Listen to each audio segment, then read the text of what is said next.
Hello दोस्तों, स्वागत है आप सभी का आपके अपनी YouTube platform target for excellence में। मैं मंगल आप सभी का स्वागत करता हूं। दोस्तों, ये चाइल्ड डेवलपमेंट एंड पेडागॉजी, ठीक है, बाल विकास का क्वेश्चन है जो कि DSSB 2013 में आया हुआ था। उसको हम 1 बाय 1 डिस्कस करेंगे।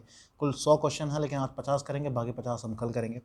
पहला क्वेश्चन आपकी स्क्रीन पर दिख रहा होगा। In a child process of concept formation begins, ठीक है। एक बच्चा कंसेप्ट बनाना कब स्टार्ट करता है, ठीक है। तो ये इसमें मतलब कुछ तथ्य दिए गए हैं, इनको हम एग्जामिन करेंगे। पहला है able to differentiate between stimulus, मतलब उद्दीपन को वो डिफरेंशिएट कर पाता है। बिल्कुल सही है, उसको आना चाहिए कि स्टिमुलस जिससे मोटिवेट हो रहा है वो, उसको भी बीच में वो डिफरेंशिएट कर सके, ठीक है, तभी कंसेप्ट बनाने में उसकी सहायता हो पाएगी।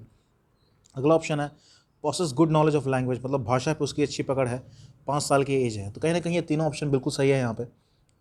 ये तीनों ऑप्शन यहाँ पे बिल्कुल सही है, तो ऑल ऑफ द अबव आपका आंसर हो जाएगा। ये तीनों कंडीशन नेसेसरी हैं, ठीक है।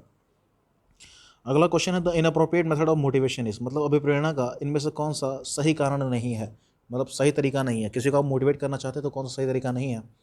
तो पनिशमेंट, बिल्कुल आप किसी को सजा देके, ठीक है, मोटिवेट नहीं कर सकते। किसी को सजा देके मोटिवेट नहीं कर सकते। प्रेज एंड ब्लेम, ठीक है, किसी की आप बड़ाई करते हैं या किसी को दोषी ठहराते हैं। नॉलेज ऑफ प्रोग्रेस कंपटीशन, ये सारे जो हैं ये एक्सट्रिंसिक, ठीक है, एक्सट्रिंसिक मतलब बाह्य अभिप्रेरणा है, एक्सट्रिंसिक मोटिवेशन है, ठीक है, ये तीनों। बाकी ऊपर वाला मोटिवेशन का कारण नहीं है, ठीक है। अगला क्वेश्चन आपसे कहा जा रहा है विच of the following is not correctly match, इनमें से कौन सा करेक्टली मैच नहीं है, ठीक है। पहला है आइडेंटिकल एलिमेंट लिखा हुआ दोस्तों, ये एलिमेंट होगा, ठीक है। एलिमेंट थ्योरी थॉर्नडाइक का बिल्कुल सही है। थ्योरी ऑफ जनरलाइजेशन ये भी सही है। इसमें देखिए ये जो ऑप्शन नंबर सी है आपका, थ्योरी ऑफ फॉर्मल डिस्प्लाइड कोहलर, ठीक है। कोहलर का इनसाइड थ्योरी है, कोहलर का क्या है, इनसाइड थ्योरी, ठीक है, ना कि ये, ठीक है। तो कोहलर वाला ये ऑप्शन यहाँ पे ये बिल्कुल सही है, क्योंकि ये कोहलर ने इनसाइड थ्योरी दी थी। ये थ्योरी ऑफ फॉर्मल डिस्प्लाइड जो है ये अरिस्टोटल के बारे में आपने सुना होगा, एरिस्टोटल, ठीक है, एरिस्टोटल ने दिया था। प्लेटो, अरिस्टोटल, ये पुराने जो दार्शनिक थे, ठीक है। तो इन लोगों ने ये थ्योरी ऑफ फॉर्मल डिस्प्लाइड दिया था। यहाँ पे कोहलर ने इनसाइड थ्योरी दी थी, ठीक है। तो ऑप्शन नंबर सी यहाँ पे बिल्कुल सही होगा 103 का। क्वेश्चन नंबर 104 पे आते हैं। 104 में कह रहा है when a previous learning makes learning easier in new situation, मतलब आपने पहले कुछ सीख रखा है, ठीक है, आपने पहले कुछ सीख रखा है, तो जब भी आप वो जो पहले आपने सीखा है वो आपको नई चीज़ सीखने में सहायता कर रही है, ठीक है। मान लीजिए पहले आपने जोड़ना घटाना सीखा, फिर उसने आपको पहाड़ा सीखने में मदद की। पहाड़ा सीख के आप इंटीग्रेशन, डिफरेंशिएशन, ये सारी चीज़ें सीख गए, ठीक है। तो स्टेप बाय स्टेप आप आगे बढ़ रहे हैं, ठीक है। तो ये पॉजिटिव ट्रांसफर ऑफ लर्निंग है, ठीक है, पॉजिटिव ट्रांसफर। वहीं पे अगर हिंड्रेंस कर देता, आपने ऐसा कुछ सीखा जो आपके आने वाली चीज़ में बाधा उत्पन्न कर रहा है, तो वो नेगेटिव हो जाता, ठीक है। और अगर कुछ भी नहीं कर रहा है तो ज़ीरो हो जाता, ठीक है, ज़ीरो या न्यूट्रल कहा जाता है उसे। तो ये सारी चीज़ें आपको पता होनी चाहिए। इसमें ऑप्शन नंबर ए बिल्कुल सही होगा, ठीक है। अभी हम लोग शॉर्ट में हर चीज़ डिस्कस करेंगे। बाकी इसकी लाइव क्लासेस आपकी ली जा रही हैं CDP की, तो वो आप चैनल पर आके देख सकते हैं, ठीक है। क्वेश्चन नंबर 105 कहा जा रहा है the method of personality measurement which is use to study individuals unconscious mind, ठीक है। अनकॉन्शियस माइंड, ठीक है।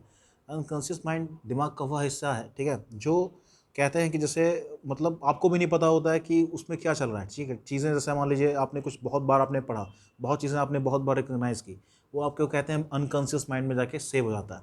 तो इनमें से कहा गया है कि इनमें से कौन सा तरीका है जो आपके अनकॉन्शियस माइंड को, मतलब सामने वाला बंदा है अगर उसको एनालाइज करना है कि आपके सब अनकॉन्शियस माइंड में क्या है, ठीक है, तो उस कैसे पता लगाएगा। तो उसमें इनमें ऑप्शन दिए गए हैं, सबसे बढ़िया तरीका कौन सा हो सकता है। तो पहला आपका objective method, subjective method, projective method, psycho analytic, ठीक है। तो बहुत सारे लोग, मैंने देख रहा था कि बहुत सारे लोग इसका आंसर जो देते हैं आपका प्रोजेक्टिव मेथड देते हैं, ठीक है। इसका आंसर बहुत लोग प्रोजेक्टिव मेथड देते हैं, लेकिन मेरे हिसाब से ये थोड़ा सा मतलब उतना सही आप नहीं कह सकते। कहीं ना कहीं सही है, प्रोजेक्टिव मेथड सही है, लेकिन इंडिविजुअल की अगर अनकॉन्शियस, यहाँ पे बच्चे की बात नहीं की जा रही है, यहाँ पे बृहद स्तर पे बात की जा रही है। तो साइको एनालिटिक माइंड कहीं ना कहीं बिल्कुल सिगमंड फ्रॉइड ने आपको दिया था, सिगमंड फ्रॉइड ने ये दिया था, ठीक है। सिगमंड फ्रॉइड ने, एस फ्रॉइड में लिख दे रहा हूँ, स्पेलिंग देख लीजिएगा आप, ठीक है। इन्होंने साइको एनालिटिक मेथड दिया था। तो इसमें क्या होता है कि आप व्यक्ति के अनकॉन्शियस माइंड की स्टडी करते हैं, उसको मेजर करते हैं। तो कहीं ना कहीं ऑप्शन नंबर डी मेरे हिसाब से यहाँ पे सही है। बाकी आप अपना व्यू इसके बारे में क्या रखते हैं बिल्कुल बताइएगा। और CDP का जो आपका DSSB और सीटेट में जो क्वेश्चन आते हैं दोस्तों, एप्लीकेशन बेस्ड आते हैं, ना कि रटंत विद्या वाले। आपने रट लिया यही आंसर होगा, ऐसा नहीं होता है, ठीक है। कभी कभी बहुत सारी चीज़ें उसमें मैटर की जाती हैं, तो आप लोग भी अपना विचार दीजिएगा। मेरे हिसाब से साइको एनालिटिक बिल्कुल सही है यहाँ पे, ठीक है। और क्वेश्चन नंबर 106 पे आते हैं। 106 में आपसे कह रहा है in which stage of child development Oedipus Electra complex begin to develop, ठीक है। तो ये देखिए ओडिपस और इलेक्ट्रा फ्रॉइड के द्वारा ये दिया गया था, फ्रॉइड के द्वारा। तो फ्रॉइड महोदय ने कहा कि इडिपस और इलेक्ट्रा दो तरह के कॉम्प्लेक्स होते हैं। एक बार देखिए ओडिपस का मतलब क्या होता है, थोड़ा सा बता देता हूँ मैं। एडिपस का मतलब होता है कि मतलब जैसे कोई लड़का है, ठीक है, एडिपस लड़के के लिए इस्तेमाल किया जाता है, याद ध्यान रखिएगा, इलेक्ट्रा लड़की के लिए। तो एडिपस मान लीजिए कोई छोटा बच्चा है या मतलब कोई बच्चा है, लड़का है, तो वो एक मेल है, लेकिन अपनी माता की तरफ मान लीजिए वो अट्रैक्ट हो रहा है, ठीक है, और वहीं पे अपने पिता से यानी मेल पर्सन से दूर हट रहा है, ठीक है, तो अपोजिट सेक्स के लिए उसका डिज़ायर बढ़ रहा है, ठीक है, लेकिन सेम सेक्स से वो दूर हट रहा है, ठीक है, तो वो एडिपस जो है ये एक कॉम्प्लेक्स हो गया लड़के के लिए, ठीक है, अपोजिट जेंडर की तरफ अट्रैक्शन, बेसिकली मदर के लिए अट्रैक्शन, और वहीं फादर से दूर जा रहा है। और वहीं पे इलेक्ट्रा की अगर बात की जाए तो यहाँ पे लड़की की बात की जाती है, लड़की की, तो लड़की यहाँ पे क्या कर रही है, फादर की तरफ अट्रैक्ट हो रही है, माँ से दूर जा रही है। तो इस तरह के कॉम्प्लेक्स कब डेवलप होते हैं, ठीक है, तो ये आपका जो होगा ये आपका होगा चाइल्डहुड स्टेज में, ठीक है, चाइल्डहुड स्टेज में ये आपका बाल अवस्था में ये चीज़ें होती हैं, ठीक है। हालांकि इस पे बहुत सारी भ्रांतियां बनी हुई हैं कि क्या ये सच में होता है या नहीं भी होता, इसके साक्ष्य बहुत कम है, ठीक है। इसके बारे में डिटेल चर्चा आपको चैनल पे मिलेगी आने वाले समय में, तो देखेंगे इसके ऊपर भी। क्वेश्चन नंबर 107 पे आते हैं। देखिए कहा गया है which are the following statement not represent the characteristic of growth, मतलब वृद्धि का इनमें से कौन सा ऐसा है जो कैरेक्टरिस्टिक ग्रोथ मतलब वृद्धि का नहीं है, ठीक है। तो आपसे बोला गया है क्वांटिटेटिव एक्सपेक्टेड, बिल्कुल मात्रात्मक रूप है वृद्धि, आप उसको मात्रा के रूप में नाप सकते हैं। बोल रहा है इट इज़ नॉट मेजरेबल, नहीं बिल्कुल गलत है ये, आप वृद्धि को माप सकते हैं, आप वृद्धि को माप सकते हैं। तो ऑप्शन नंबर बी यहाँ पे बिल्कुल राइट आंसर हो जाएगा। बाकी नॉट लाइफ टाइम प्रोसेस, वृद्धि हमेशा, अब आप 180 सेंटीमीटर के हो गए, अब आपकी उम्र 30 साल हो गई है, तो ऐसा नहीं है कि आपकी हाइट नहीं बढ़ेगी, बहुत सारी टेक्निक्स हैं, योगा हैं जो बढ़ा देती हैं, लेकिन माना यह जाता है कि फिर रुक जाती है हाइट। तो वही चीज़ें यहाँ पे एप्लीकेबल हैं। तो लाइफ लॉन्ग प्रोसेस नहीं है। It denotes the only physical development, it's denotes only physical development, बिल्कुल फिजिकल डेवलपमेंट की बात कर रहा है। वहीं अगर डेवलपमेंट की बात की जाती तो एक फिक्स क्वांटिटी में आप उसे मेजर नहीं कर सकते हैं, लाइफ लॉन्ग प्रोसेस है इसमें, नॉट लाइफ लॉन्ग प्रोसेस है, डेवलपमेंट लाइफ लॉन्ग प्रोसेस है। क्वालिटेटिव और क्वान्टिटेटिव बोथ एस्पेक्ट आप उसमें मान सकते हैं, ठीक है। तो इस चीज़ों को ध्यान रखिएगा आप। तो अगर क्वांटिटेटिव की बात की जाए तो ग्रोथ हो गया, क्वालिटेटिव की बात की जाए तो डेवलपमेंट हो गया, ठीक है। तो क्वेश्चन नंबर 108 के ऊपर आता है। Intelligent is a rational thinking, ठीक है, इंटेलिजेंस एक रैशनल थिंकिंग है। यह वाक्य किसके द्वारा कहा गया है, तो बिल्कुल इसका आंसर जो आपका होगा ऑप्शन नंबर सी, स्पीयरमैन ने कहा है, ठीक है। क्वेश्चन नंबर 9 पे आते हैं दोस्तों, वो सॉरी 109 पे। A child of class 8 scored poor marks in math, for this he blames his teachers and examiner, in this defence mechanism used by child would be. अच्छा ठीक है, मतलब देखिए ऐसा होता है, आप लोग के साथ भी होता होगा कि आपका नंबर कम आता है तो आप अपने घर पे जाके बोलते हैं कि अरे वो टीचर ने अच्छा नहीं पढ़ाया तो मेरा नंबर कम हो गया। हालांकि उसी के पढ़ाए हुए टीचर के जो बच्चे, जिन बच्चों को पढ़ाया 100 में से 98 नंबर लेके आया, लेकिन आपका अगर 38 नंबर आ गया 100 में से, आप फेल हो गए या कम नंबर आ गया, तो आप सीधे कहते हो यार वो टीचर अच्छा नहीं पढ़ाता, बकवास आदमी है, ठीक है, ऐसा करते हो आप। तो वो आपका एक प्रोजेक्शन है उस टीचर के लिए, ठीक है, आपके दिमाग में एक पिक्चर बनी हुई है, ठीक है, कि यार ये टीचर ऐसा नहीं है, या कुछ भी और कारण हो सकता है। तो क्या कर रहे हो आप, प्रोजेक्ट कर रहे हो। तो कहीं ना कहीं जो इसमें आपका ऑप्शन नंबर ए है बिल्कुल सही है, प्रोजेक्शन, ठीक है, आप प्रोजेक्ट कर रहे हो, ठीक है। तो मेरे हिसाब से इसमें ऑप्शन नंबर ए बिल्कुल सही आंसर है, ठीक है। और अगले क्वेश्चन पे आते हैं दोस्तों। बोला जा रहा है, इसमें बोला जा रहा है आपसे एजुकेशन ऑफ हैंडीक्राफ्ट, ठीक है, मतलब शिल्पकला एक प्रकार से बोल सकते हैं आप, हैंडीक्राफ्ट जैसे कढ़ाई बुनाई ये सब हो गया। तो ये किसके लिए सही पड़ेगा, गिफ्टेड चाइल्ड, ठीक है, जो ऑलरेडी गिफ्टेड है उसको क्या ज़रूरत है, वो तो हर चीज़ जानता है, तो उसको इसकी बहुत ज़रूरत नहीं पड़ेगी। क्रिएटिव चाइल्ड, ठीक है, क्रिएटिव चाइल्ड तो खुद ही कर सकता है, उसको बहुत ज़रूरत नहीं पड़ेगी। बैकवर्ड चाइल्ड, जी बिल्कुल बैकवर्ड चाइल्ड यहाँ पे बिल्कुल सही आंसर होगा। बैकवर्ड चाइल्ड को अगर आप हैंडीक्राफ्ट सिखा देंगे, शिल्पकला सिखा देंगे, तो उसके एक आय का भी स्रोत बन सकता है, उसके घर के लोगों को भी हेल्प कर सकता है। मान लीजिए आने वाले समय में उसे अगर जॉब नहीं मिलती है तो इससे वो एक बिजनेस क्रिएट कर सकता है, एक एंटरप्रेन्योरशिप डेवलप कर सकता है। तो कहीं ना कहीं क्रिएटिविटी को सबसे ज़्यादा जरूरत पड़ेगी बैकवर्ड चाइल्ड का, जो पिछड़ा हुआ है हमें उसको आगे लाना है, ठीक है। अगला क्वेश्चन है जो आपका बोला जा रहा है the formula to calculate intelligence question air, ठीक है, मतलब बुद्धि लब्धि का इनमें से कौन सा फॉर्मूला है। तो आप देखिए बुद्धि लब्धि क्या होता है, I Q is equal to mental age upon chronological age into 100। तो ऑप्शन नंबर सी बिल्कुल सही है। यहाँ पे कुछ चीज़ें मैं इसके बारे में आपको बता देता हूँ कि जो आई क्यू का फॉर्मूला है ये 1916 में 1916 में टर्मन के द्वारा, ठीक है, टर्मन के द्वारा दिया गया था। ये जो फॉर्मूला आप देख रहे हो ना, ये टर्मन ने दिया था। और ये जो आई क्यू शब्द है मतलब बुद्धि लब्धि शब्द है, ये स्टर्न ने दिया था। किसने दिया था, स्टर्न ने। तो ये याद रखिएगा, फॉर्मूला दिया था टर्मन ने 1916 में, और जो आई क्यू मतलब बुद्धि लब्धि शब्द है ये स्टर्न ने दिया था। ये सारे क्वेश्चंस कभी ना कभी पूछ ले जाते हैं, तो देख लीजिएगा ये भी, ठीक है। अभी इसके ऊपर और भी क्वेश्चंस हैं आगे, तो उसको भी देखेंगे। बहुत सारे क्वेश्चंस आपसे आई क्यू से बनते हैं, तो सारी चीज़ें इसके बारे में देख लीजिएगा। ये भी चीज़ें आपको चैनल पर बताई जाएंगी, ठीक है, बढ़िया स्तर पढ़ा रहे हैं, तो उसको भी देखिएगा आप लोग आके। अगला क्वेश्चन क्या है, Vipin is a daydreamer having interest in reading books, not able to express his views before others, not friendly, idealistic boy, the type of personality, ठीक है। अब देखिए ये आपका जो दिया गया था ये जंग महोदय ने दिया था, जंग ने दिया था, ठीक है। जंग कहते हैं कि पर्सनालिटी दो टाइप की होती है, एक होती है इंट्रोवर्ट, एक होती है एक्सट्रोवर्ट, ठीक है। एक होती है इंट्रोवर्ट और एक होती है एक्सट्रोवर्ट, ठीक है। तो इंट्रोवर्ट को हिंदी में कहते हैं अंतर्मुखी, एक्सट्रोवर्ट को कहते हैं बहिर्मुखी। बहिर्मुखी वो होता है जो अपनी बातों को बहुत अच्छे से किसी के सामने रख सके, ठीक है। और अंतर्मुखी होता है यार वो कहते नहीं, अब दब्बू है, अपने मन में बातें को दबा के रखता है। तो इनमें कहा जा रहा है कि एक बच्चा है, वो किताबें पढ़ता है, ठीक है, दिन में सपने देखता है, ठीक है, डे ड्रीमर है, ठीक है, लेकिन अपने जो व्यूज़ हैं, जो आइडियाज़ हैं, वो किसी से शेयर नहीं कर पाता है, उसको समस्या कहीं ना कहीं आ रही है। तो वो बच्चे एक्सट्रोवर्ट तो होगा नहीं, एक्सट्रोवर्ट होता तो वो सारी बातें बता देता, इंट्रोवर्ट होगा, ठीक है। तो कहीं ना कहीं आपका बिल्कुल इंट्रोवर्ट यहाँ पे बिल्कुल सही आंसर है। अगले क्वेश्चन पे आते हैं 113 पे। Educational psychology is systematic study of educational growth. This definition of education was given by, ठीक है। Educational psychology is systematic study of educational growth, ठीक है। मतलब एजुकेशनल साइकोलॉजी क्या है, ठीक है। एजुकेशनल साइकोलॉजी क्या होती है? एक सिस्टमेटिक प्लान है, ठीक है, एक सिस्टमेटिक मतलब निर्धारित तरीका है उसका कि जिससे आप क्या नापते हैं, किसी बच्चा क्या पढ़ाई कर रहा है, किस स्टेज में पहुंचा है। अच्छा, इसको क्लास 6 में होना चाहिए, क्लास 12 में होना चाहिए। ये किसने इसका डेफिनेशन किसने दिया है? तो आपका जे.एन. स्टीफन, ठीक है, जे.एम. स्टीफन बिल्कुल यहाँ पे राइट आंसर होगा, ठीक है, देख लीजिएगा। बाकी आपको क्वेश्चन नंबर 114 क्या है? 114 आपका कह रहा है कि यहाँ पे आपको दी गई है, क्वेश्चन पढ़ लेते हैं। If a child's chronological age is 12 years he can take the intelligence test meant for 15 years old child, ठीक है। मतलब बच्चा है तो 12 साल का, लेकिन 15 साल के बच्चे का सॉल्व कर दे रहा है। वो आपने पिक्चर देखी होगी, वो जिसमें क्या नाम है, ऋतिक रोशन, ठीक है। तो वो ऐसा कुछ रहता है कहानी उसकी। तो आप उसमें उसकी आईक्यू अचानक से बहुत कम रहती है, फिर आईक्यू बढ़ जाती है, प्लस माइनस हो रहा है यहाँ पे। तो सेम कहीं ना कहीं इस क्वेश्चन में आपको आ गया कि भाई है 12 साल का लड़का, लेकिन क्वेश्चन लगा दे रहा है 15 साल के बच्चे का। तो उसकी जो मेंटल एज हो जाएगी कितनी हो जाएगी दोस्तों? उसकी मेंटल एज हो जाएगी 15, क्रोनोलॉजिकल एज आपको दी गई है 12। आपसे पूछा गया आईक्यू निकाल नहीं लेंगे आप?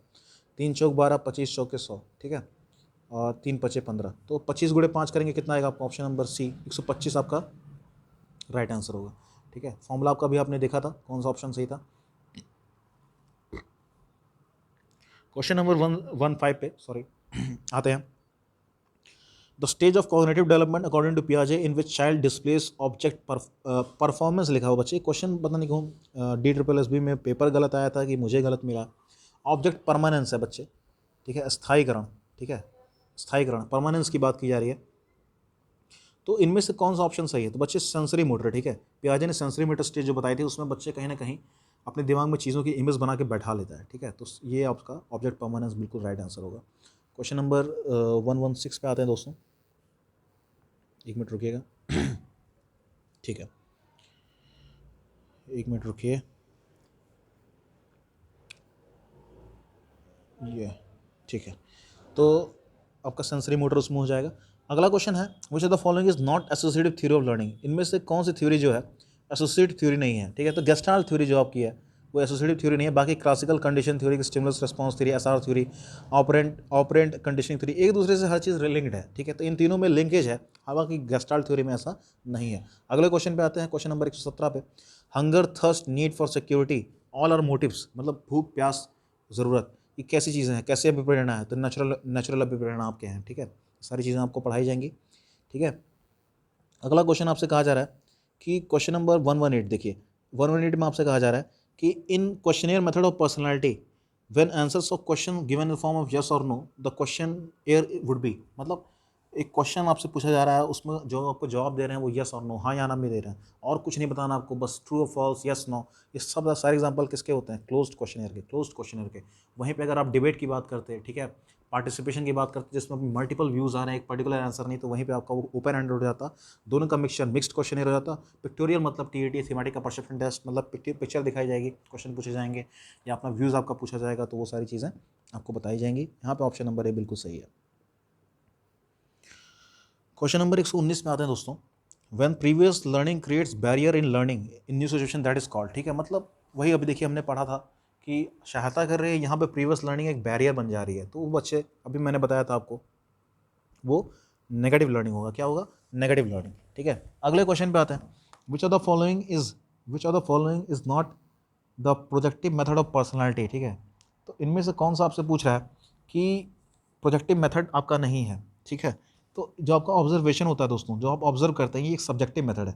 ऑब्जर्वेशन क्या है? सब्जेक्टिव मेथड है, ठीक है। ऑब्जर्वेशन क्या दोस्तों? ये सारी चीज़ें बच्चे आपको डिटेल में कराई जाएंगी हमारे चैनल पे। अभी देखते चलिए कैसे कैसे मैं जो आपको बता रहा हूँ, तो वरना 150 क्वेश्चन डिस्कस करने में बहुत समय लग जाएगा। तो सब्जेक्टिव मेथड है बच्चे ऑब्जर्वेशन, बाकी सारे जो आपके हैं वो प्रोजेक्टिव मेथड हैं, ठीक है। सर रोशार्क इंक ब्लॉक टेस्ट हो गया, WAT हो गया आपका, SCT हो गया, ये सारी चीज़ें आपकी, ठीक है, ऑब्जर्वेशनल प्रोजेक्टिव मेथड है। बाकी ऑब्जर्वेशन जो आपका है वो सब्जेक्टिव मेथड है, ठीक है। बिना देरी के अगले क्वेश्चन पे आते हैं 121 पे। In which stage of development the child shows maximum attraction towards opposite sex. बच्चे, इसका आंसर आपका जो होगा एडोलेसेंस होगा, ठीक है। एडोलेसेंस में आपका सबसे होगा, एडोलेसेंस में 3 स्टेज होती है, अर्ली, मिडिल, लेट, ठीक है। एडोलेसेंस में 3 स्टेज कौन सी होती हैं आपकी, अर्ली, मिडिल और लेट, ठीक है। तो इनमें अगर पूछ लिया जाए तो सबसे ज़्यादा किस में होगा, मिडिल में। तो मिडिल स्टेज आपकी जो हो गई 14 से लगभग 17 साल की एज, तो उसमें ये सबसे ज़्यादा पीक पे होता है।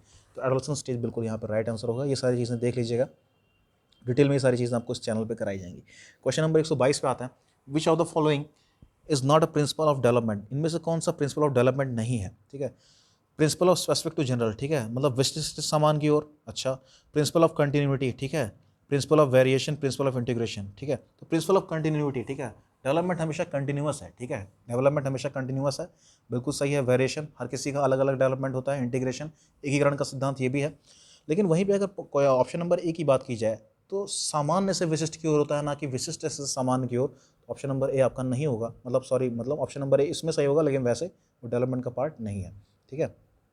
अगले क्वेश्चन पे आते हैं, which of the following is not a symptom of maladjustment, ठीक है, मतलब इसमें से कौन सा मैल एडजस्टमेंट का सिम्टम नहीं है। मैल एडजस्टमेंट का मतलब क्या होता है दोस्तों, कि मान लीजिए किसी में डेवलपमेंट किसी का हो रहा है, तो उस डेवलपमेंट में कुछ बाधाएं आ गई, ठीक है, तो वो कहीं ना कहीं एक मिसअलाइनमेंट हो जाएगा उसके डेवलपमेंट में, तो कुछ वो अलग बिहेवियर शो करेगा। क्वेरलिंग विद पीयर्स, ठीक है, अपने दोस्तों से झगड़ा करेगा, बिल्कुल करेगा। अगर उसका डेवलपमेंट सही नहीं हुआ है तो दोस्तों से लड़ाई कर सकता है।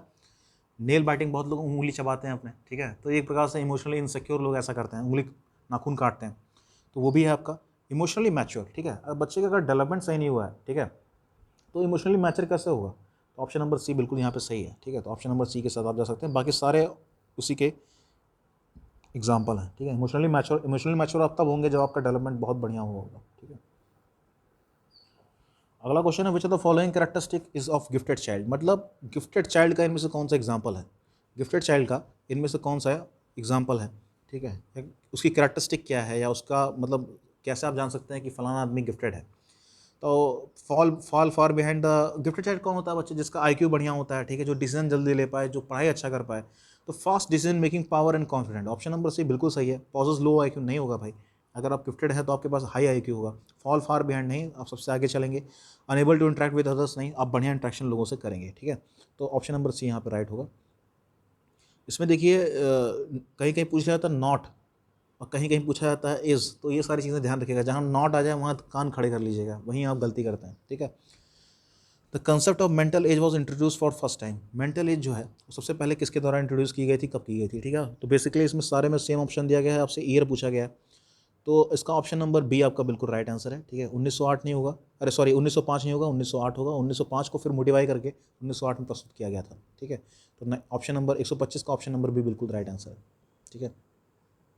अगला है आपका, अगला बोला जा रहा है, according to Kretschmer the characteristic of individual pyknic type of personality. Pyknic type of personality, Kretschmer ने देखिए 3 तरह के पर्सनैलिटी बताई थी। कश्मीर ने 3 तरह की पर्सनैलिटी बताई थी आपका। तो 3 में से पहला जो आपका था, एक था पिकनिक, ठीक है, जो लिखा हुआ है यहाँ पे picnic.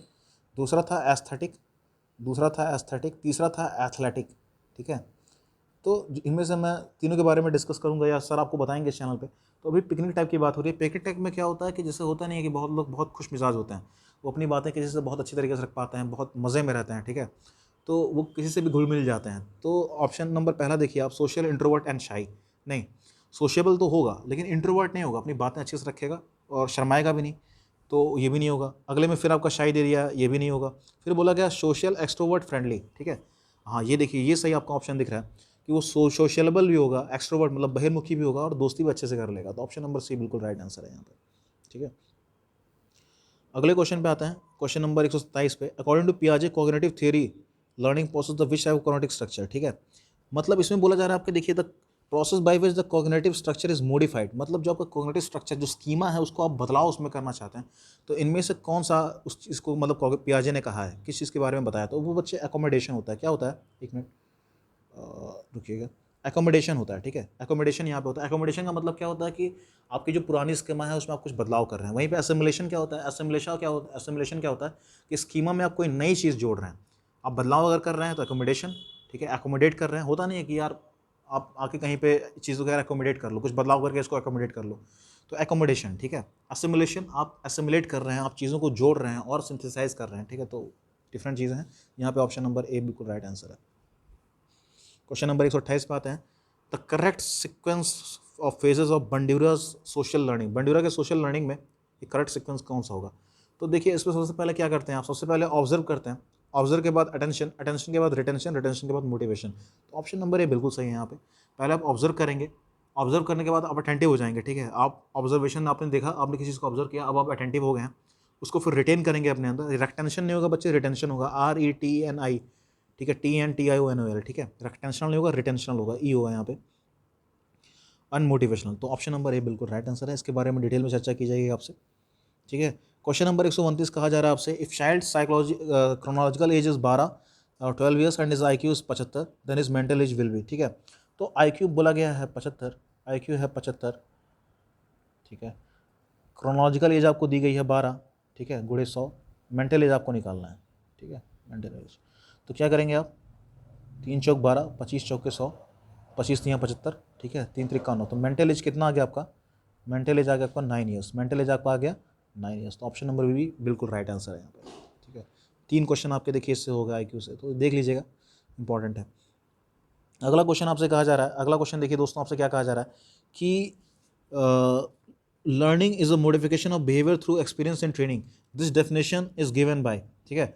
Learning is modification of behaviour through experience and training, मतलब इसका मतलब क्या है, देखिए मतलब जब आप कुछ सीखते हैं, ठीक है, तो आपका जो बिहेवियर है वो मॉडिफाई होता है, किससे मॉडिफाई होता है, आपके लर्निंग एक्सपीरियंस और ट्रेनिंग से। आपका जो अनुभव होता है, आपकी ट्रेनिंग किस प्रकार हो रही है, तो उससे आपका बिहेवियर में बदलाव किया जाता है। जैसे मान लीजिए कोई एक लड़का था, अभी वो स्कूल में पढ़ रहा था, अभी उस लड़के ने मिलिट्री ज्वाइन कर ली, तो मिलिट्री में ज्वाइन करने के बाद क्या है, उसकी जो ट्रेनिंग होगी, उसकी जो लर्निंग होगी, जो सीखेगा वो थोड़ा सा हट जाएगा, उसका चलने का ढंग, बोलने का ढंग। आप किसी मिलिट्री के आदमी से मिलिए तो उसका बोलने का तरीका, चलने का तरीका, dressing sense, eating sense, everything is quite different from normal person, ठीक है। सो ये statement, this statement is particularly given by Gates, okay. यहाँ पे आपका ऑप्शन नंबर सी बिल्कुल राइट आंसर होगा, ठीक है। तो बच्चों ये ऑप्शन नंबर सी बिल्कुल राइट आंसर होगा, इस चीज़ को आप देख सकते हैं। और मैं साथ में हिंदी में आपको समझाते चल रहा हूँ, तो इंग्लिश और हिंदी में आपको कन्फ्यूजन नहीं होना चाहिए। क्वेश्चन मुझे इंग्लिश में मिल पाया, इसलिए मैं इंग्लिश में एक्सप्लेन कर रहा हूँ, अरे सॉरी, हिंदी में एक्सप्लेन कर रहा हूँ, इंग्लिश दोनों में चल रही है, आपकी क्लासेस बायलिंगुअल चल रही हैं। तो ये सर आपको अभी इस चैनल पे CDP पढ़ा रहे हैं, अभी आपको हिंदी में पढ़ा रहे हैं, ठीक है। तो जो बच्चे हिंदी मीडियम का हैं वो वहाँ पे जुड़ सकते हैं, ठीक है। और साथ में मैथ्स की क्लासेस भी आपकी चल रही हैं, रीजनिंग की भी क्लासेस चल रही हैं आपकी, तो DSSB का पेपर आपको सॉल्व कराया जा रहा है। तो ये सारी चीज़ें आप देखिए, थोड़ा सा चैनल पे हम लोग का मोटिवेशन बढ़ाइए, थोड़ा सा अगर आप लाइक शेयर करेंगे तो पसंद आएगा, नहीं पसंद आता तो डिसलाइक भी कीजिए, और अपना सुझाव ज़रूर दीजिए कि सर ये गलत है, ये ऐसा होना चाहिए, वैसा होना चाहिए, ठीक है। अगले क्वेश्चन पे आते हैं, a science teacher has to teach crop production in his class, the best और most appropriate way of teaching this topic is, ठीक है। मतलब एक विज्ञान के टीचर हैं, उनको क्रॉप प्रोडक्शन मतलब फसल उत्पादन के बारे में सिखाना है अपने क्लास में बच्चों को, तो इनमें से वो क्या करेंगे, ठीक है, इस टॉपिक को पढ़ाने के लिए वो क्या करेंगे। देखिए अगले स्लाइड पे आते हैं, देखिए अगला स्लाइड में कहा जा रहा है आपका, visit near by nursery and gather information regarding different type of production of crops and prepare report. ये देखिए सबसे बढ़िया, देखिए learning by doing, learning by observation, learning by activity, ठीक है। मतलब आप सीखें, आप जब अपना 90% इन्वॉल्व हो जाएंगे, 99% आप इन्वॉल्व हो जाएंगे, उस चीज़ में डूब जाएंगे, तभी आप चीज़ों को सही से सीख पाएंगे। तो सबसे बढ़िया ऑप्शन आपका ऑप्शन नंबर ए है।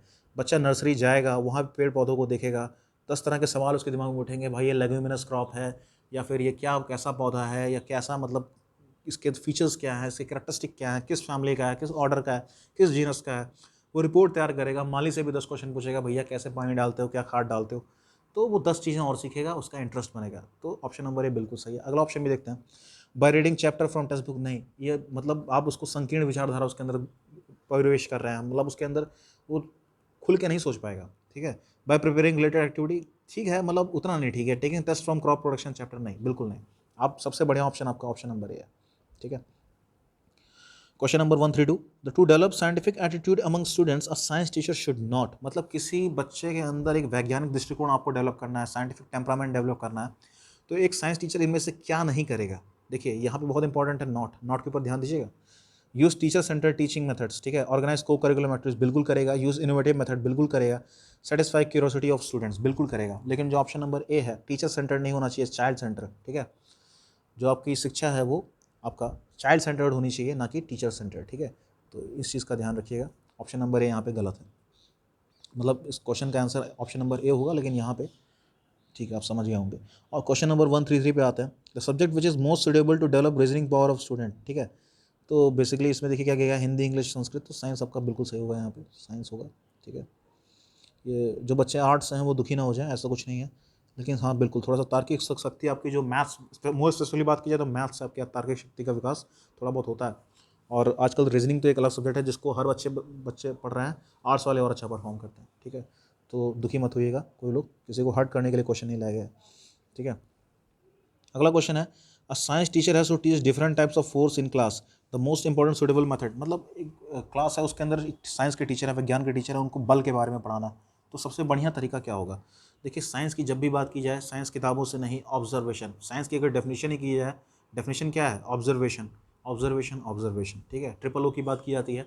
आप जितना देखेंगे उतना ही साइंस आप वैज्ञानिक दृष्टिकोण डेवलप करेंगे। अरे भाई आपने पानी देखा, आपने बोला पानी लिक्विड होता है, H2O फार्मूला होता है, कंडक्टिविटी होती है, फलाना ढिमाका, 100 चीज़ें आपने देख ली। तो आप देखेंगे कहाँ पे डिमॉन्स्ट्रेट जब आपको किया जाएगा, आप ऑब्जर्व कहाँ करेंगे, जहाँ डिमॉन्स्ट्रेशन होगा। तो डिमॉन्स्ट्रेशन मेथड आपका बिल्कुल राइट आंसर होगा यहाँ पे। इस सारी चीज़ों के ऊपर विस्तृत जानकारी आपको हमारे लेक्चर्स आपको मिल रहे हैं। आप लोग चैनल से जुड़िए, सब्सक्राइब कीजिए, सारी चीज़ें आपको बताई जा रही हैं। आप लोग कमेंट कीजिए तो DSSB की पर्टिकुलरली स्पेशल क्लास ली जाएगी, ठीक है। तो सब कुछ आपके ऊपर निर्भर करता है, आप लोग क्या चाहते हैं, ठीक है। अगला क्वेश्चन है, a science teacher asks students to give example of solid, liquid and gas, here giving example related to. मतलब एक विज्ञान के टीचर हैं, वो सॉलिड, लिक्विड, ठीक है, ठोस, द्रव्य और गैसीय फॉर्म के एग्जाम्पल पूछ रहे हैं बच्चे से। तो ये किसका एग्जाम्पल है, knowledge objective, understanding objective, application objective, skill objective, ठीक है। तो सबसे अप्रोप्रिएट आंसर इसमें नॉलेज ऑब्जेक्टिव भी कहीं ना कहीं सही है, लेकिन अंडरस्टैंडिंग ऑब्जेक्टिव जो आपका है, कितनी समझ हुई है आपको चीज़ों की। मान लीजिए आप प्रीवियस क्लास में पढ़ के आए थे, स्टेट्स ऑफ मैटर एक चैप्टर है, क्लास 11th या 12th, मुझे याद नहीं आ रहा है, क्लास 12th में। तो उसमें पूरा बताया गया है कैसे कैसे चीज़ें होती हैं, first order, second order, randomness, जो सारी चीज़ें होती हैं वो बताई गई हैं। तो उसको बच्चे को आप समझाते हैं। अब बच्चा जब समझता है तो अपनी एक समझ डेवलप करता है, एक अंडरस्टैंडिंग डेवलप करता है। तो विज्ञान का टीचर पूछ रहा है कि भैया एग्जाम्पल दे दो, ठोस का, द्रव्य का, गैस का। तो आपको समझ होगी, आपको समझ अगर आपके पास है तो आपके पास नॉलेज होगी। तो पहले समझ आती है, समझ से आप अगर आपने समझ दिखा दी तो आपके पास नॉलेज ऑलरेडी है उस चीज़ की। तो अंडरस्टैंडिंग ऑब्जेक्टिव यहाँ पे बिल्कुल राइट आंसर होगा। कंफ्यूज मत होइएगा, देखिए मैं किस चीज़ से आपको समझा रहा हूँ, चीज़ों पर ध्यान दीजिएगा। पढ़ोगे पूरा, शब्दों का खेल है, शब्द समझ गए, पढ़ोगे पूरी हो जाएगी, ठीक है। अगला क्वेश्चन है, a science teacher wants to teach topic biodiversity to student, the best way of teaching she should adopt, ठीक है। मतलब एक साइंस की टीचर हैं, बेसिकली बायोलॉजी की टीचर होंगी या एनवायरमेंट की टीचर होंगी, तो कह रहे हैं कि बायोडाइवर्सिटी उनको पढ़ाना है, ठीक है। बायोडाइवर्सिटी पढ़ाने के लिए इनमें से सबसे बेस्ट तरीका कौन सा होगा। टीच फ्रॉम टेक्स्ट बुक, चलिए ठीक है, आजकल तो वही किया जाता है। टीच फॉर शोइंग पिक्चर्स, चलिए ये भी ठीक है। Taking students to nearby park, take photograph. फिर देखिए मैंने अभी ऊपर क्वेश्चन हम लोगों ने डिस्कस किया था कि मतलब नर्सरी जा रहा है बच्चा, सेम चीज़ यहाँ पे आ गई। आप बच्चे को जितना इन्वॉल्व करेंगे, जितना बच्चा इन्वॉल्व होगा, जितने अपनी ऑब्जर्वेशन बताएगा, वो 10 चीज़ें और आप जानने को मिलेंगी। हो सकता है आपको 5 चीज़ें पता हो, बच्चा 15 चीज़ें और जान गया बाहर निकल के। तो कहीं ना कहीं बिल्कुल ऑप्शन नंबर सी यहाँ पे राइट आंसर है, लर्निंग बाय डूइंग, ठीक है। ऑप्शन नंबर सी बिल्कुल यहाँ पे राइट आंसर है। क्वेश्चन नंबर 138 पे आते हैं दोस्तों। ये कोई क्वेश्चन छूट गया क्या, एक मिनट। हाँ ये देखिए क्वेश्चन नंबर 137 छूट गया मुझे लग रहा है। ये देखिए लिखा हुआ है, innovative method of teaching in which students can learn by its own pace of learning, ठीक है। मतलब एक इनोवेटिव वे, इनमें से कौन सा है, तो आपका इंडक्टिव मेथड जो होता है, बिल्कुल राइट आंसर यहाँ पे होगा इनोवेटिव मेथड। आप ऑब्जर्व करेंगे, फिर डिड्यूस करेंगे, अपने ऑब्जर्वेशन को नोट डाउन करेंगे कि क्या क्या चीज़ें हैं, फिर उस तरह से आप छोटी छोटी चीज़ों में को आप अपनी विचारधाराओं को नोट करेंगे। तो यहाँ पे इंडक्टिव मेथड जो आपका है बिल्कुल राइट आंसर होगा। तो इन सब चीज़ों के बारे में डिटेल में डिस्कशन किया जाएगा दोस्तों। क्वेश्चन नंबर आपका है अभी, ठीक है, 139, 139 के ऊपर आता है, टेक्सोनॉमी ऑफ, ठीक है, education AIIMS objective is given by BS Bloom ने दिया था, कैप आपने पढ़ा होगा, कोग्निटिव अफेक्टिव साइकोमोटर। तो यहाँ पे ऑप्शन नंबर बी जो आपका है, BS ब्लूम, बिल्कुल सही होगा, ठीक है, इसको देख लीजिएगा। और ये इंपॉर्टेंट है, BS ब्लूम के बारे में आपको पूरा पढ़ाया जाएगा, ठीक है। While teaching the topic friction to class 7 student, a science teacher gave a number of example to friction is harmful to us in many ways. The example was not quoted by her incorrectly, ठीक है। देखिए इस question में मुझे लग रहा है कि आपसे बोला गया है we are able to walk because of friction, आप चल सकते हैं फ्रिक्शन की वजह से, घर्षण की वजह से। बिल्कुल, आप अगर घर्षण नहीं होगा तो चल नहीं पाएंगे, सही है। Wearing out of machine parts, बिल्कुल मशीन ख़राब होती हैं जब फ्रिक्शन उसमें ज़्यादा बढ़ने लगता है, इसलिए उसमें ऑयल डाला जाता है। Vehicle steps on applying brakes, stops, या स्टेप्स लिखा होगा, स्टॉप्स होगा, ठीक है। Vehicle stops on applying brakes, एक गाड़ी रुक जाती है, बिल्कुल गाड़ी रुक जाती है, ब्रेक लगाते हैं आप। Able to ride because of friction between tip of pen, अच्छा ये तो उसमें से सारे सही हैं। तो कह रहा है आपसे the example by which not coated, यहाँ पे बच्चे नॉट नहीं होना चाहिए, यहाँ पे नॉट नहीं होना चाहिए। The example which was coated by her correctly, तो टीचर क्या कर रही है, बता रही है कि मतलब फ्रिक्शन जो घर्षण है वो हार्मफुल है, किस तरीक़ों से बता रही, मतलब फ्रिक्शन का फ़ायदा भी होता है, नुकसान भी होता है, पर टीचर यहाँ कह रही है नुकसान हो रहा है, तो इनमें से कौन सा एग्जाम्पल वो देंगी, ठीक है। तो वो ऑप्शन नंबर बी बिल्कुल सही होगा आपका, वेयरिंग आउट ऑफ मशीन, ठीक है। फ्रिक्शन क्या कर रहा है, मशीन को ख़राब कर रहा है, ठीक है। अगर फ्रिक्शन ना होता तो मशीन और अच्छी चलती है, हमें ऑयल डालने की ज़रूरत नहीं पड़ती, ठीक है। तो फ्रिक्शन के फ़ायदे भी हैं, नुकसान भी हैं, लेकिन टीचर यहाँ पे बोल रहा है कि मतलब फ्रिक्शन नुकसान कर रहा है, तो किस चीज़ का एग्जाम्पल वो देगा, इसका देगा, ठीक है। तो यहाँ पे नॉट नहीं होना चाहिए, तो ऑप्शन नंबर बी होगा, वरना तो सारे सही हैं, ठीक है। देख लीजिएगा, आपका कुछ अगर इसमें विचार है तो वो ज़रूर कमेंट सेक्शन में दीजिएगा, ठीक है। Teaching method which is not appropriate to teach science in middle class, ठीक है। Teaching method which is not appropriate to teach science, ठीक है।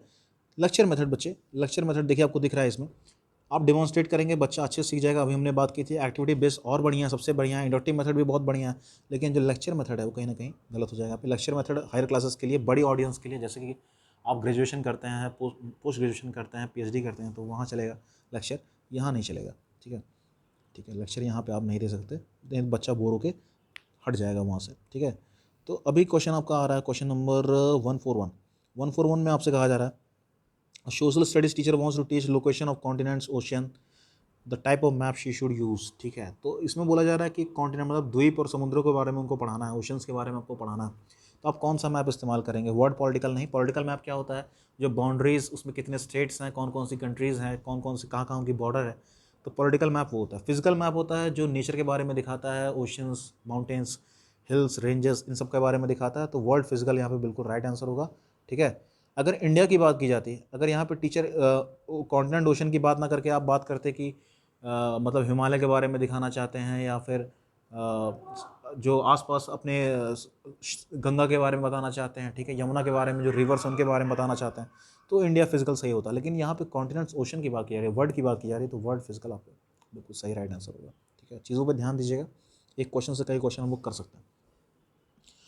To create interest in social science among the students the teacher should, ठीक है, मतलब बच्चों के अंदर आपको सोशल साइंस के प्रति रुचि जगानी है, रुचि बढ़ाना है, तो आप क्या करेंगे उसको, use same type of teaching method, bore हो जाएगा। Teach by using text book, चलिए ठीक है, वो तो होता ही है।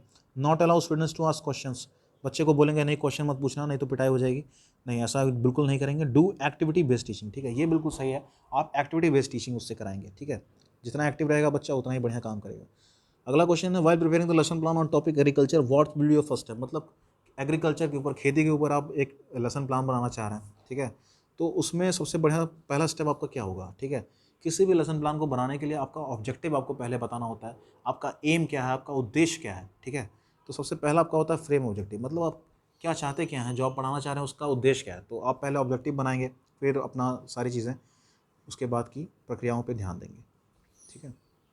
अगले क्वेश्चन पे आते हैं, training teacher writes one of the instructional objective as students shall be able to describe meaning of democracy in which of the domain should this fall, ठीक है। मतलब एक ट्रेनिंग प्रशिक्षु हैं, ट्रेनिंग टीचर का मतलब प्रशिक्षु हैं, तो ये कह रहे हैं कि एक मतलब स्टूडेंट को डेमोक्रेसी के बारे में उसका मतलब उसको पता होना चाहिए, उसे बता पाना चाहिए, या वो बच्चा डेमोक्रेसी के बारे में पूरा एक्सप्लेन कर पाना चाहिए। तो ये किस डोमेन के अंदर आएगा, ठीक है, किस डोमेन के अंदर आएगा।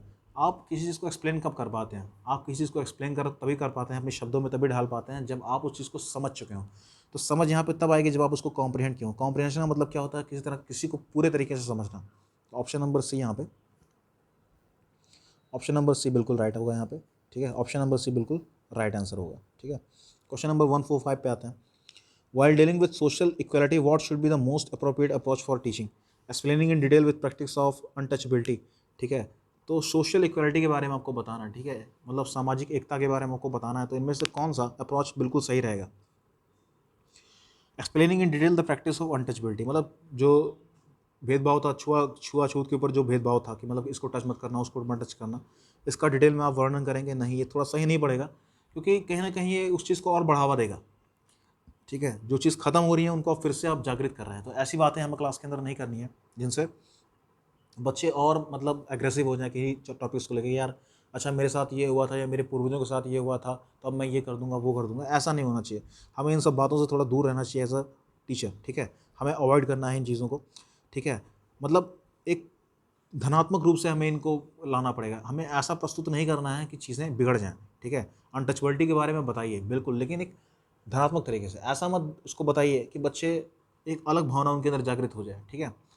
जैसे कि अभी जम्मू कश्मीर का इशू ले लीजिए, तो वहाँ पे बोलते हैं कि ब्रेन वॉश कर देते हैं लोगों का, तो वो गन उठा लेते हैं। तो टीचर का रोल ये होना चाहिए कि इन चीज़ों को ख़त्म करें, ना कि उन चीज़ों को और बढ़ावा दिया जाए। तो ऑप्शन ए आपका बिल्कुल कह सकते हैं थोड़ा सा गड़बड़ है यहाँ पे, ठीक है। अगला ऑप्शन जो आपका बोला जा रहा है, explain the concept as described in text book, ठीक है। जो किताब में लिखा है वही बता दो, ज़रूरत क्या है फिर आपकी, वो तो बच्चा खुद पढ़ लेगा, ठीक है। ऑप्शन नंबर सी कह रहा है giving a project to students to review text relating social equality, ठीक है। ठीक है, मतलब बच्चे को आप प्रोजेक्ट दे देंगे।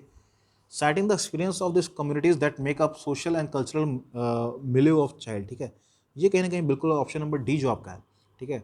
मतलब उस बच्चे का एक्सपीरियंस क्या है, मतलब आप डिफरेंट डिफरेंट रिलीजन से हैं मान लीजिए, तो आपका एक्सपीरियंस अपने रिलीजन से क्या है, आप किन लोगों से मिले, उसको अगर आप क्लास में डिस्कस करें तो बच्चे एक दूसरे की समस्याओं को जुड़ पाएंगे कि यार अच्छा यार ये तो मेरा दोस्त है, ये इस परेशानी से गुजर रहा है, या ये फलाना मेरा भाई है इस परेशानी से गुजर रहा है। तो वो ज़्यादा लिंक करेगा, वो ज़्यादा समझ पाएगा, बजाय कि आप अपना तथ्य उस पर दें कि नहीं ऐसा था वैसा था, ठीक है।